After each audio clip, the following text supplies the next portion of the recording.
মাজতে পুৰি দিছে নিজে তেনেকুৱা হ'ব ন না না তাকেতো ডাইৰেক্ট পৰি দিছে আৰু শুই আছে এনেকুৱা সেইটোৱে হৈছে নহয় জানো সেইখিনি টাইমত সাপ বুলি নহয় কোনো নাজানে এইটো মস্তিষ্কটো বেয়া হৈ যোৱাৰ পিছত কি আছে নহ'লে মানুহ কাৰণে পৰি যাব পাৰে নে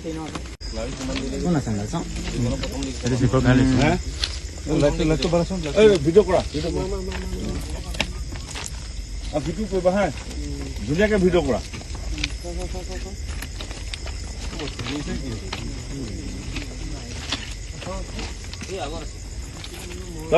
আগত ৰাইট চাইডে ভিডিঅ'